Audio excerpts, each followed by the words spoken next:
Ask classes में आपका स्वागत है। आप देख रहे हैं क्लास 10th सामाजिक विज्ञान विषय का समकालीन भारत जो आपका पुस्तक है उसमें से चैप्टर नंबर फर्स्ट अर्थात संसाधन एवं विकास। देखिए, सभी क्लास के स्टूडेंट का कमेंट्स आ रहा था कि सर एग्ज़ाम के लिए मोस्ट इम्पॉर्टेंट क्वेश्चन लेकर के आइए। तो मैं फाइनली आपके सामने प्रेजेंट कर रहा हूँ क्लास 10th के सामाजिक विज्ञान विषय का मोस्ट इम्पॉर्टेंट क्वेश्चन।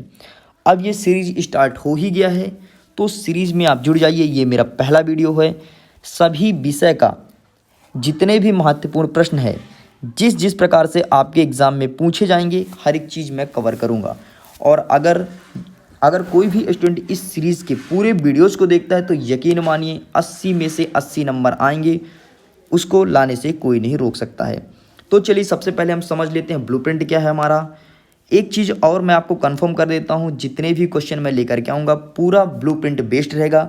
इससे बाहर मैं एक प्रश्न भी आपको नहीं दिखाऊंगा, ठीक है। तो आप भी ब्लूप्रिंट लेकर के बैठ जाइए, उसी से पढ़ना स्टार्ट कीजिए। और अब भटकने की ज़रूरत नहीं है, ना तो आपको परीक्षा अध्ययन खरीदना है ना तो कुछ भी, क्योंकि इसमें हर एक चीज़ मैं कवर करूंगा जो आपके परीक्षा अध्ययन में होगा या नहीं होगा। वैसे मुझे परीक्षा अध्ययन देखना भी नहीं है, क्योंकि इंपॉर्टेंट क्वेश्चन बुक से ही बनते हैं और आपके एग्ज़ाम में जो पेपर बनाते हैं वो किताब से ही बनाते हैं, ठीक है। तो आपको कोई थर्ड पार्टी किताब देखने की ज़रूरत नहीं है। आप अपने रियल बुक को देखिए, जिससे आप पढ़ रहे हैं, जिससे आपके स्कूल में पढ़ाया जा रहा है, वहीं से पेपर बनना है। तो चलिए देख लेते हैं सबसे पहले क्या है ब्लूप्रिंट। जैसे कि आपको पता है ब्लूप्रिंट में एक बदलाव हुआ है, 40 नंबर के मल्टीपल चॉइस क्वेश्चन पूछे जाएंगे। तो ब्लूप्रिंट में बदलाव हुआ है, तो देख लेते हैं फटाफट क्या है ब्लूप्रिंट, किस टाइप से क्वेश्चन पूछे जाएंगे आपके एग्जाम में और किस चैप्टर से कितने नंबर का आपको पढ़ना है।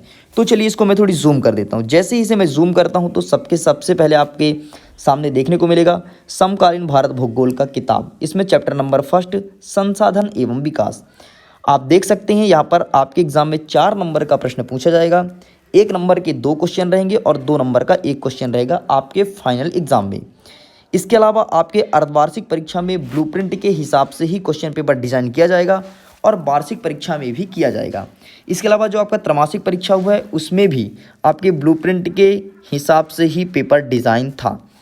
तो चलिए फटाफट देख लेते हैं किस टाइप से क्वेश्चन मैं आपके सामने लेकर के आया हूँ। देखिए आपके सामने स्क्रीन में मेंशन है क्लास 10th का सामाजिक विज्ञान। देखिए सबसे पहला क्वेश्चन आपके सामने देखने को मिल रहा होगा, उत्पत्ति के आधार पर संसाधन के प्रकार बताइए। और ये 4 ऑप्शन आपके सामने में प्रेजेंट कर रहा हूँ। ऑप्शन नंबर पहला कहता है जैव और अजैव। ऑप्शन नंबर दूसरा कहता है नवीकरण योग्य और अनावीकरण योग्य। नंबर तीसरा कहता है व्यक्तिगत, सामुदायिक, राष्ट्रीय और अंतर्राष्ट्रीय। और आपका ऑप्शन नंबर चौथा कहता है संभावी, विकसित भंडार और संचित कोष। तो इसका सही आंसर होगा उत्पत्ति के आधार पर संसाधन 2 प्रकार के होते हैं, जैव और अजैव संसाधन। अब आपके मन में यदि प्रश्न उठे तो सर आखिरकार ये क्या हैं, तो इनके बारे में भी आप समझ लीजिए ये 3 क्या है। तो देखिए यदि कहीं मिले आपको समाप्यता के आधार पर संसाधन कितने प्रकार के होते हैं, तो समाप्यता के आधार पर संसाधन 2 प्रकार के होते हैं, नवीकरण योग्य और अनावीकरण योग्य संसाधन। यदि कहीं आपको प्रश्न मिले कि स्वामित्व के आधार पर संसाधन कितने प्रकार के होते हैं, तो ये इसका सही आंसर है व्यक्तिगत, सामुदायिक, राष्ट्रीय और अंतर्राष्ट्रीय। ये स्वामित्व के आधार पर संसाधन के प्रकार हैं। यदि आपको अगेन आपके एग्जाम में क्वेश्चन देखने को मिले कि विकास के स्तर पर संसाधन के कितने प्रकार होते हैं, तो विकास के स्तर पर संभावी, विकसित भंडार और संचित कोष, ये है संसाधन के प्रकार। चलिए हम नेक्स्ट स्लाइड में चलते हैं और दूसरा क्वेश्चन देखते हैं। देखिए अगेन आपको दूसरा क्वेश्चन देखने को मिल रहा है स्वामित्व के आधार पर संसाधन के प्रकार। तो जैसे कि हमने आपको ऊपर बताया है कि स्वामित्व के आधार पर संसाधन 3 प्रकार के होते हैं, व्यक्तिगत, सामुदायिक, राष्ट्रीय और अंतर्राष्ट्रीय। तो ऑप्शन नंबर 3 इसका सही आंसर है। चलिए नेक्स्ट स्क्रॉल करते हैं और नेक्स्ट क्वेश्चन देखते हैं। हमारा क्वेश्चन नंबर तीसरा कहता है इनमें से कौन सा संसाधन प्राकृतिक संसाधन है। प्राकृतिक संसाधन के बारे में पूछा गया है। आपके पास ऑप्शन है नवीकरण, अनावीकरण, दोनों या इनमें से कोई नहीं। तो इसका सही आंसर हो जाएगा दोनों, अर्थात नवीकरण और अनावीकरण ये दोनों संसाधन प्राकृतिक संसाधन के ही प्रकार हैं। यदि मैं मानवीय संसाधन की बात करूं तो समस्या एवं संस्थाएं और मात्रा एवं गुणवत्ता इसके 2 प्रकार होते हैं। चलिए आगे चलते हैं। Next question, question number 4। हमारा क्वेश्चन नंबर 4 कहता है नवीकरण संसाधन का उदाहरण कौन सा है। आपके पास ऑप्शन है सौर तथा पवन ऊर्जा, ऑप्शन नंबर सेकंड या बी नंबर जल, ऑप्शन नंबर थर्ड वन और ऑप्शन नंबर फोर्थ ये सभी। तो नवीकरणीय संसाधन का डिफिनेशन क्या होता है, सबसे पहले आप ये समझ लीजिए। नवीकरणीय संसाधन वे संसाधन कहलाते हैं जिनका भौतिक, रासायनिक या यांत्रिकीय प्रक्रियाओं द्वारा उन्हें पुनः उत्पन्न किया जा सकता है। ठीक है, मतलब एक बार आपने उसे उपयोग कर लिया और पुनः पा सकते हैं, वे कहलाता है आपका नवीकरणीय संसाधन। और अनवीकरणीय संसाधन क्या होता है, अनवीकरणीय संसाधन वे संसाधन कहलाते हैं जिसको आप एक बार खर्च करने के बाद दोबारा नहीं पा सकते हैं। देखिए उदाहरण के तौर पर समझिए कैसे। देखिए जैसे आपका ये सूरज है और सूरज का प्रकाश आपको पता है कि जैसे आपने एक दिन सूरज का पूरा एनर्जी ले लिया तो आपको अगेन दूसरे दिन भी उतना ही एनर्जी मिलेगा। मतलब कहने का मतलब मेरा ये है कि सौर ऊर्जा मतलब सूरज का जो प्रकाश है वो कभी ख़त्म नहीं होने वाला है। ठीक है, तो इसे कहेंगे नवीकरण संसाधन, मतलब जो कभी ख़त्म ना हो। सिंपल समझिए, जो कभी ख़त्म ना हो उसे हम बोलेंगे नवीकरण, जो ख़त्म हो जाए उसे हम कहेंगे अनवीकरण। तो इसका सही आंसर हो जाएगा ऑप्शन नंबर डी, ये सभी इस करेक्ट आंसर। चलिए नेक्स्ट देखते हैं, नेक्स्ट क्वेश्चन की तरफ बढ़ते हैं। नेक्स्ट क्वेश्चन हमारा question number 5, Rio de Janeiro पृथ्वी सम्मेलन कब हुआ। रियो डी जेनेरो पृथ्वी सम्मेलन कब हुआ, आपके पास ऑप्शन है मई 1992, जून 1996, दिसंबर 1992, जनवरी 1995। तो ये सम्मेलन आपका हुआ था जून 1992, इस टाइम पे ये सम्मेलन किया गया था। ठीक है, लेकिन यहाँ पर ऑप्शन में ये नहीं है तो आप यहाँ पर सुधार कर लीजिएगा, यहाँ पर मई नहीं, यहाँ पर जून होना चाहिए। जून 1992 में ये सम्मेलन हुआ था। ठीक है, इसको आप जरूर ध्यान दीजिएगा। चलिए आगे चलते हैं नेक्स्ट क्वेश्चन की तरफ।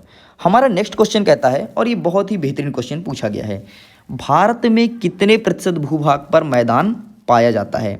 और आपके सामने ऑप्शन है 43%, 30%, 27% और 50%। तो आप इसको गेस कीजिए कि मैदान कितना है। ठीक है, चलिए मैं आपको इसका सही आंसर बता देता हूं। तो इसका सही आंसर होगा 43%। हमारे भारत देश में 43% भाग पर मैदान है। बाकी जो बचा, जैसे आपका 30%, तो 30% भाग पर पर्वत है और 27% भाग पर आपका पठार है। तो पर्वत, पठार, मैदान तीनों बता दिया हूँ। 43% मैदान, 30% आपका पर्वत और 27% आपका पठार है। चलिए नेक्स्ट क्वेश्चन की ओर चलते हैं। नेक्स्ट क्वेश्चन, क्वेश्चन नंबर 7, इनमें से किस मृदा को रेगर मृदा भी कहा जाता है। बहुत ही महत्वपूर्ण प्रश्न है और मुझे पक्का पता है कि आपके वार्षिक परीक्षा में यही क्वेश्चन जरूर पूछा जाएगा।